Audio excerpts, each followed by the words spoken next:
from what I have seen, Mogabe is a terrible man. If that's all I know. I mean, what I know of him is Mogabe has made his country flounder, a country that had hope and had dreams. He has made his country. His country now is, well, there's buy bread for $1 trillion or something like that now. Some funny thing like that. Like it used to be in Germany in the 30s, before Adolf Hitler came. Now, the point I want to make is, I make no excuses for Mogabe, but the woman who wrote was published by Penguin. If Penguin will publish this, they should publish on my place. It is poorly written. She describes his mental state without having a degree in psychiatry or psychology. She calls him insane, basically. It is from her I knew how Mogabe started. That he started from a place of belief in his country, from a place of hope for the future. And Mogabe, who, when he started, gave no quarter and expected none when he started the fight. And of course, until you win against whoever has colonized you, you are a terrorist. That's the way it is. From the Mau Mau in Kenya, even Mandela himself. You are a terrorist until you overcome whoever has chained you. It is from her that I learned that Mogabe started well. He had hopes for his country. And he that they expected would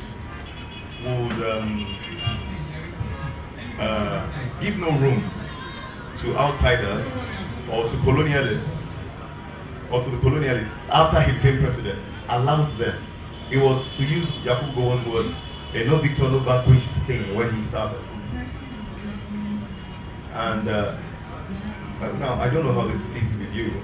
Basically, I want to tell the truth as I see it. I make no excuses for Mogabe, but for the fact that people that had made the lands their own, for the settlers who had become Zimbabweans themselves, were evicted. I make no excuses for that. Those were people who were his countrymen too. You know, and he seized the land and gave the land to those who followed him and all that. No excuses. But I cannot accept this woman's perspective. Heidi Holland, she was here, I will not shake her hand. I think that she's not in a position to judge the man she wrote about. Well, maybe she is. We're all allowed to write whatever we want, you know. But I do not think that this book in particular should be taken seriously as a commentary on the life of Mogabe. The things he has done speaks for itself. That he had hope for his country once, and that he led his country astray. Mogabe led his country astray. No matter how it is, if you have to buy bread with... I was in England once and I saw a shop and they were selling Zimbabwean dollars. I think the dollar had $1 million something on it. I could not comprehend how you have economists and you have people and you allow your country become like that. But still, I will say that Mogabe once was a friend of the West. At one time, he was a favored friend of the West. Now, if you fall out of favor with those who are stronger than you, things will happen to you and to your country. I speak the truth, as I said. Gaddafi's death was one of the saddest things I had ever seen in my life. I will tell you the truth. I do not share his faith. I'm a Christian. Gaddafi's death, the humiliation for me of a man in whose country there were good health services. There was no unemployment, at least compared to what we have here. The death of that man was impossible. It was done by barbarians and funded by barbarians. The Syrians are not fighting with tanks. Those who are look at it, the issue from our own perspective, I tend to think that Mr. Oguntokun is talking more about the messenger. I'm worried about the message in the book. What does it say? And I'm also not very sure that the entirety of what you have there is all negative about Mogabe. There are some portions of that book where the writer did highlight the dilemma she faced, that the man that appeared so kind-hearted to the point that he single-handedly educated his own stewards, personally taught them to ensure that they are empowered in terms of the intellect, and did so many things for them, even had to take his own gardener to his own designer to sew clothes for him. What happened? Why did he suddenly become something else? He started out as a humane, kind-hearted person. So what are the reasons? So I'm saying there are good sides of Mogabe which were exposed in the book and some other bad sides. Now, how do you react to this dilemma, Mr. Arija? Thank you very much, sir. All protocols duly observed. Before I respond to the very pungent issues raised by Wole, I'd just like to say that I'm actually a prodigal child of the arts, and the coordinator of Kora, Toyi Akiosho, just used this as a platform to lure me back into the fold. So congratulations, Toyi, you succeeded. So, looking from a journalist perspective, I find it interesting that Wole would say this, because we all writers writing is subjective, and it always depends on the background of the writer. This is white South African who lived in what was once an extremely beautiful and prosperous country, who had to eventually flee the country, and whose husband was persecuted at a point. This is a country, she writes about a country that was once described as the jewel of Africa, a country that actually served as a food basket, not just to Africa, but to many other countries in the world.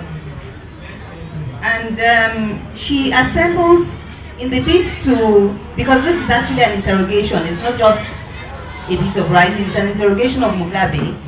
And in analyzing him, she actually assembles a very rich cast of what she describes as historically relevant characters who have known Mogabe personally and have influenced him significantly over the years. So we're not shown Mogabe from Heidi Holland's eyes alone, where the picture of Mogabe, the portrait of Mogabe, is unfolded gradually to us through so many different eyes and so many different perspectives that I don't see how this cannot form overall a balanced and rigorous presentation, which is the way that I personally see it. So to my mind, dinner with Mogabe is a rigorous interpretation of Robert Mogabe, because it dissects him from political, professional, and from personal perspectives. It traces his ascent, or should we call it his descent, from the position of a beloved freedom fighter, respected all over the world, to that of the tyrannical dictator who prefers to decimate his country rather than seek power.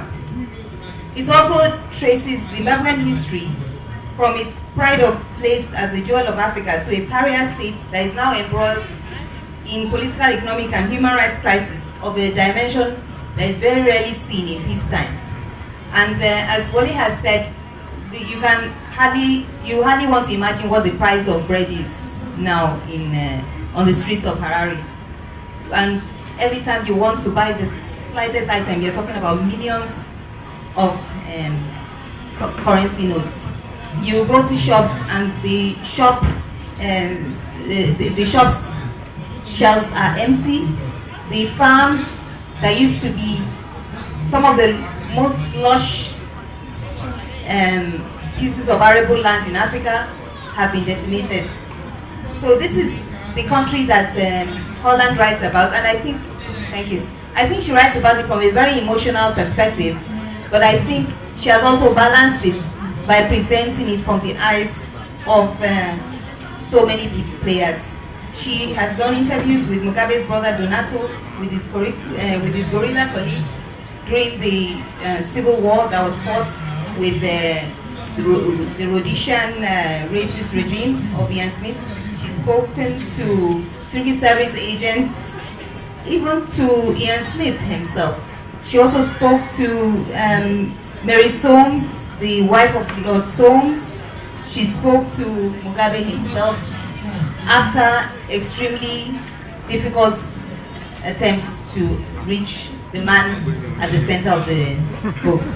I think in addition to this, she also assembled an army of psychologists and psychoanalysts to help to gauge what could have been the mind of this man who started off as such a strong patriot, and how did he descend to the point that he is today. So I think she did an extremely rigorous job.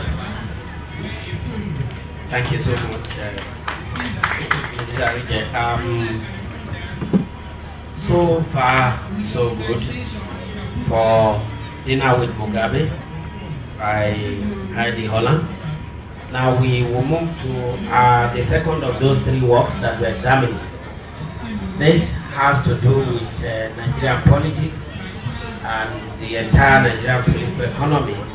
We have extracts in this one called or titled "A Swamp Full of Dollars."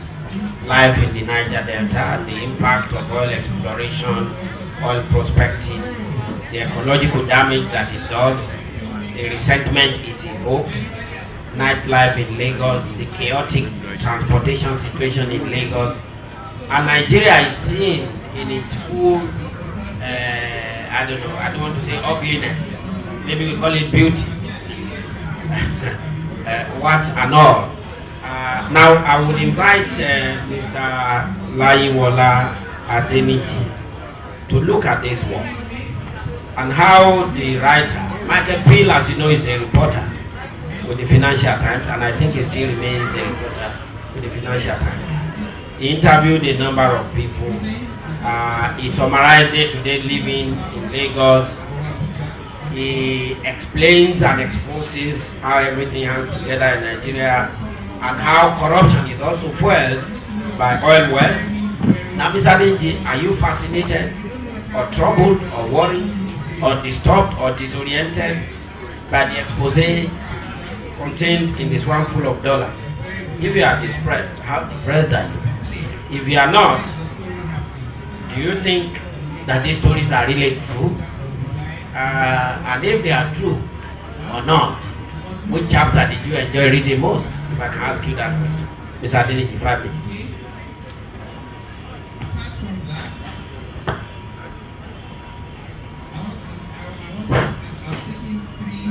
Thank you very much, Mr. Moderator. Good afternoon, ladies and gentlemen. I want to especially thank Cora for this opportunity. I'm not sure I'm a prodigal son yet, but on the way to be one. But basically, for me, reading Michael Peel evokes certain emotions.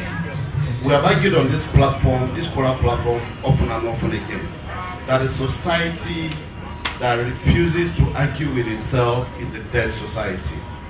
And for me, honestly, reading A Swamp Full of Dollars, I just felt it's almost a sense of guilt that, well, if you're not going to tell your story, probably those who appreciate it better will tell it from perspectives that probably you have also not looked at.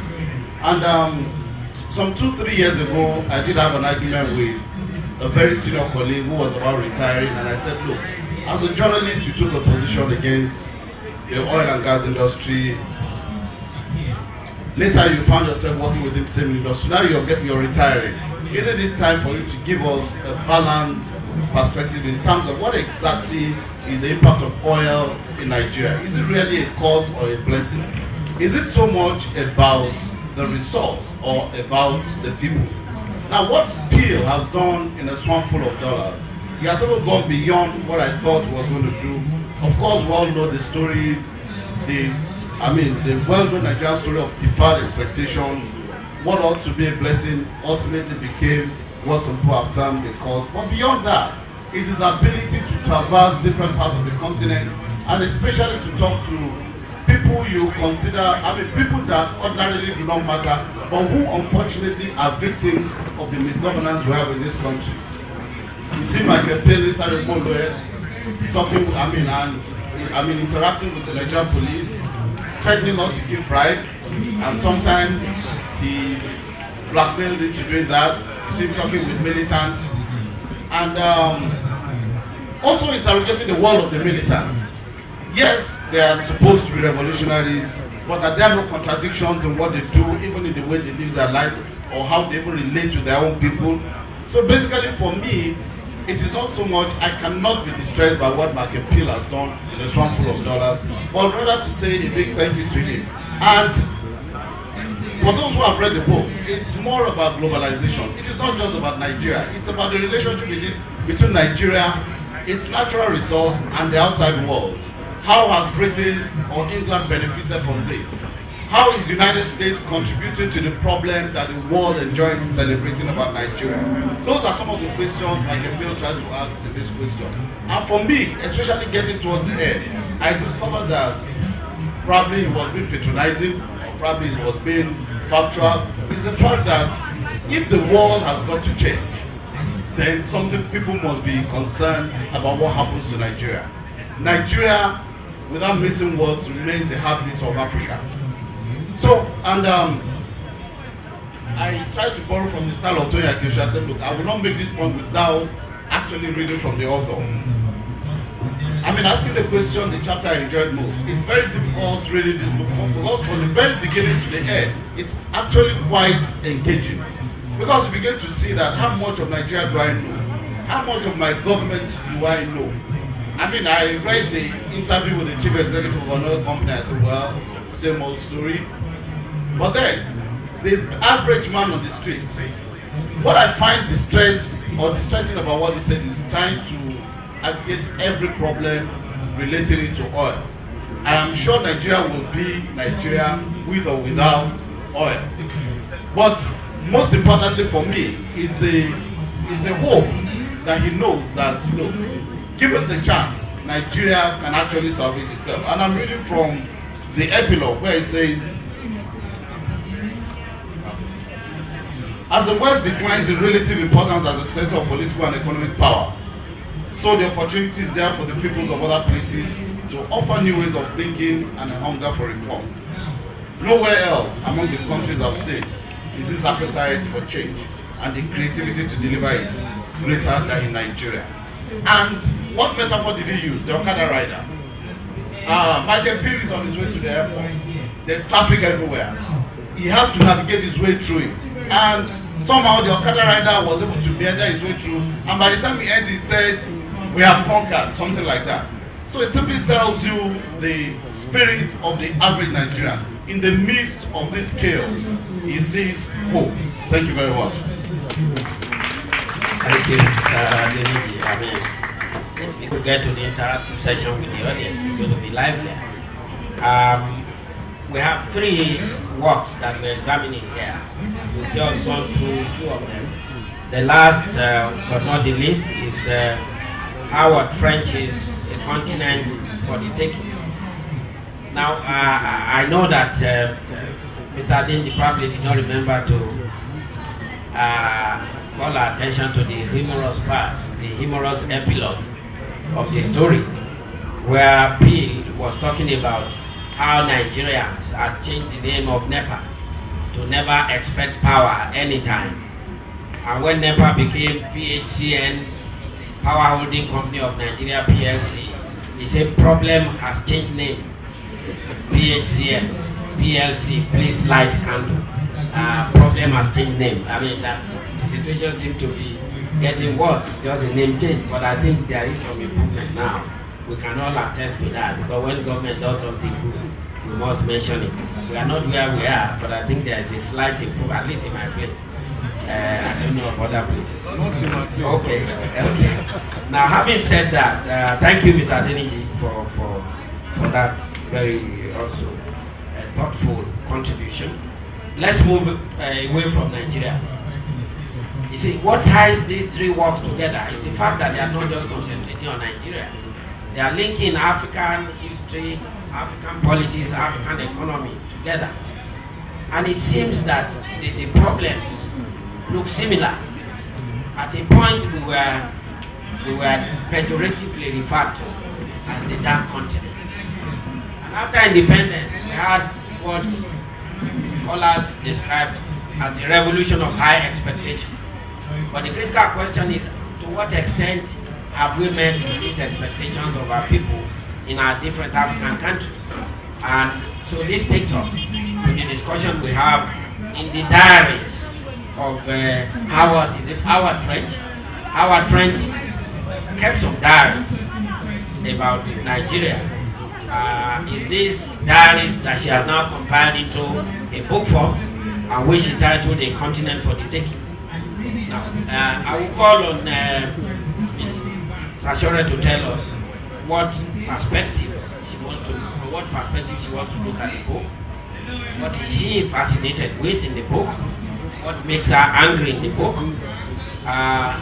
Is Mr. French not patronizing? Is he not paternalistic in his handling of the issue? And does he not condemn us to a fatalistic inability to rise beyond this level? What's your take on it?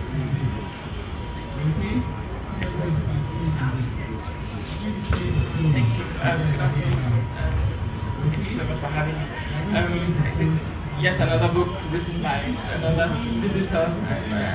I'll refrain from calling them outsiders. Another visitor. Mr. French, as we said previously, was a New York Times journalist in Africa. He covers Nigeria, Liberia, the Democratic Republic of Congo in a lot of depth. He spent a lot more time than he did in most other countries, and Mali and the Republic of Congo.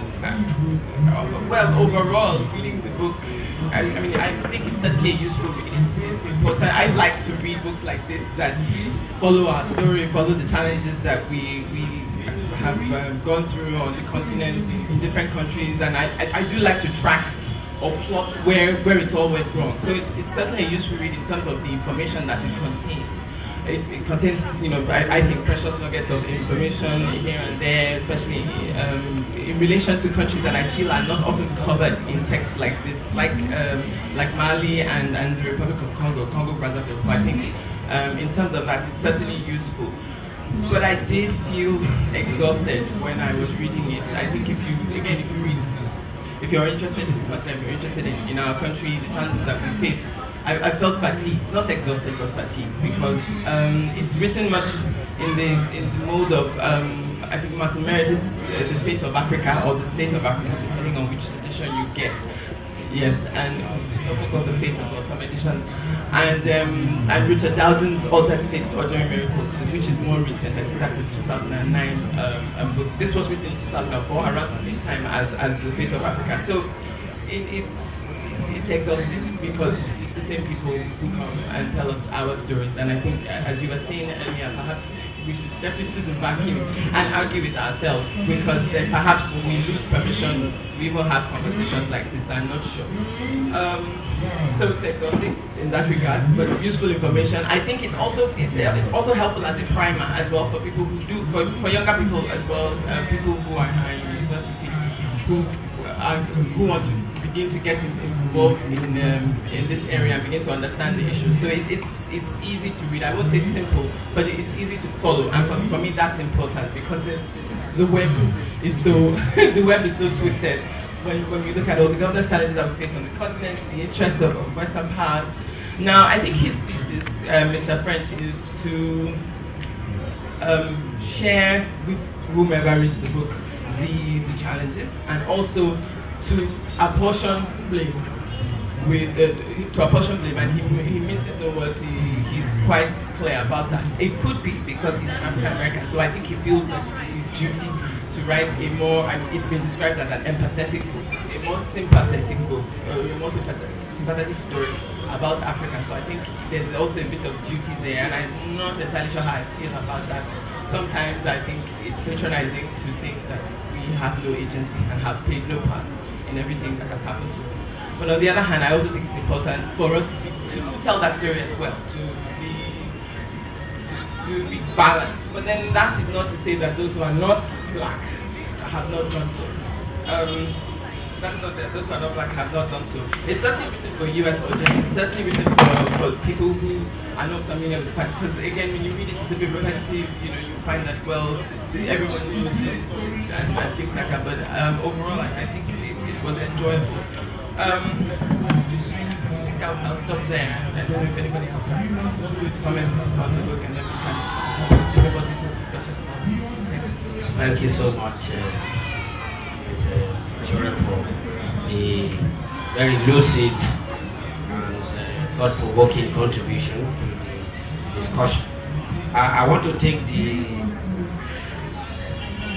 apply the license of the moderator to allow each of the panelists to go over their presentation once again and look at areas that they have left out before we come to questions from the audience.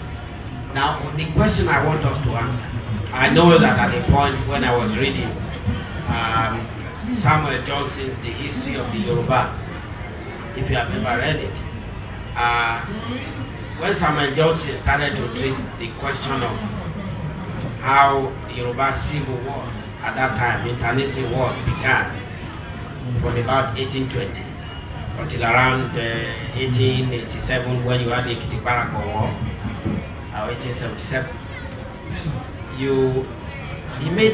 There was something he said that the way things were happening to the Yoruba nation at that point in time, because there was no Nigeria, it was like if the cup of iniquity of the people was full and the nation itself was ripe for judgment.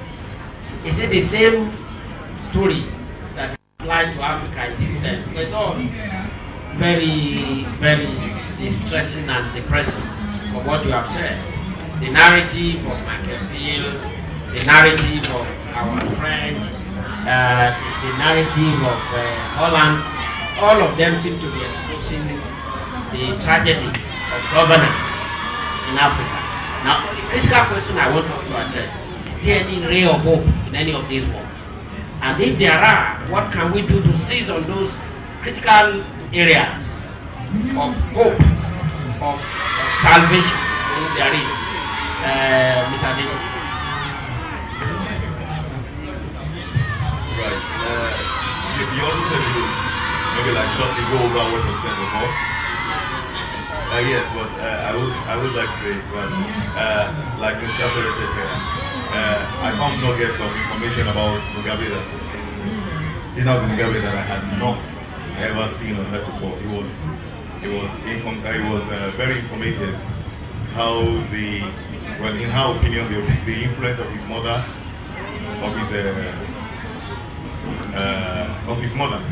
on him.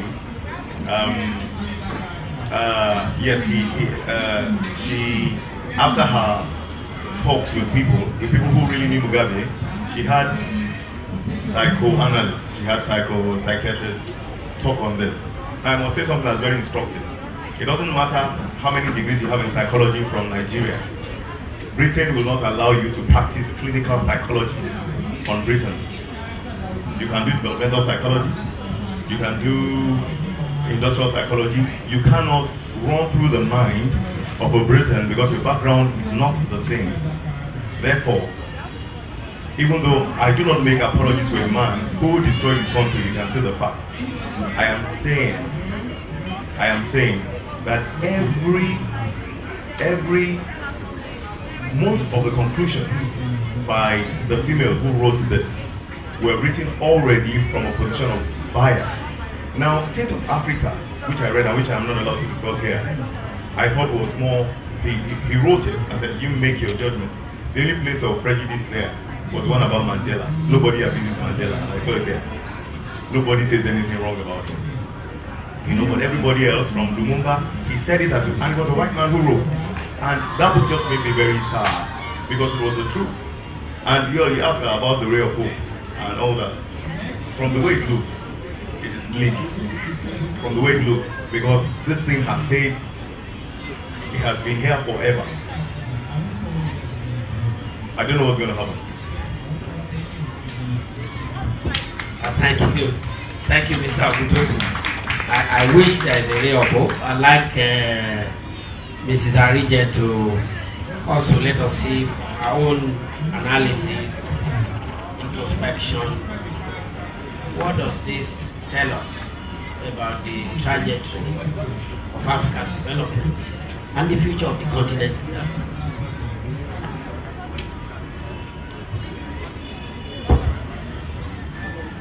Thanks again, Mr. Moderator. I tend to agree with Wole this time around that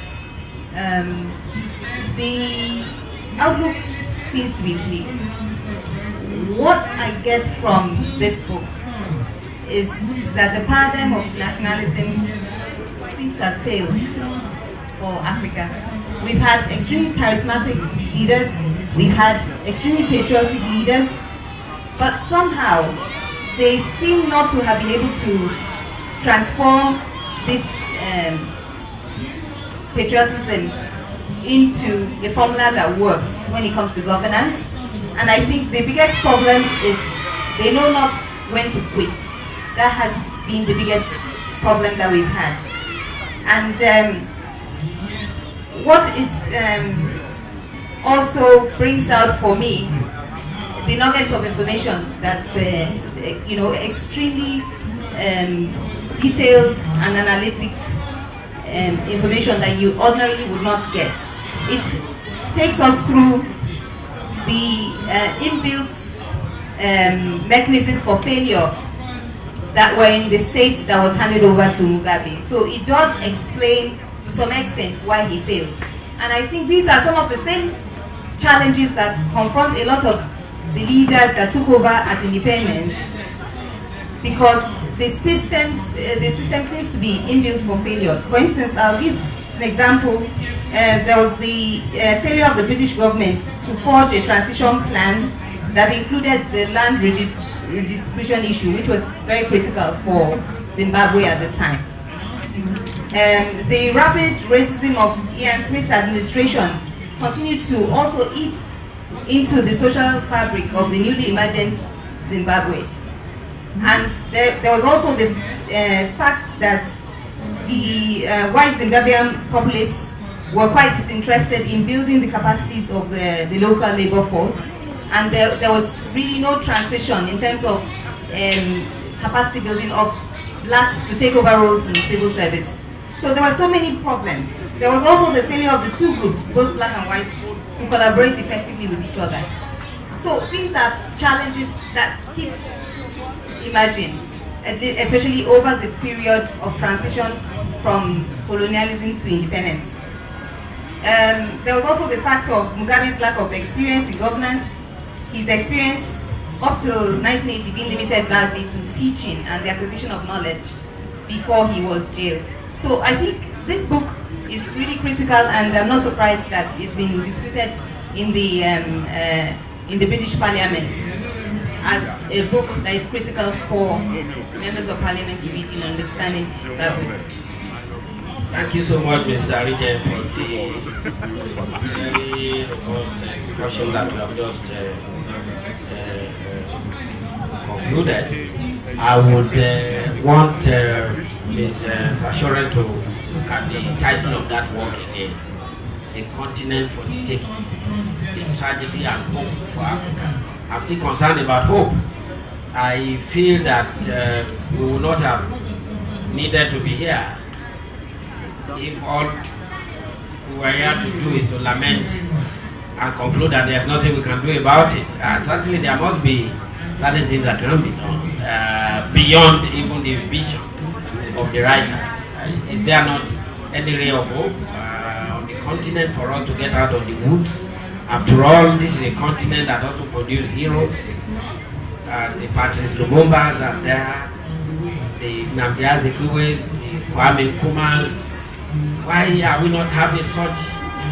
And we have so many heroes in the country that are unsung, or in the continent. So what can we do to bring up these heroes and reclaim the continent from the rapacious foreigners and their collaborators on the continent?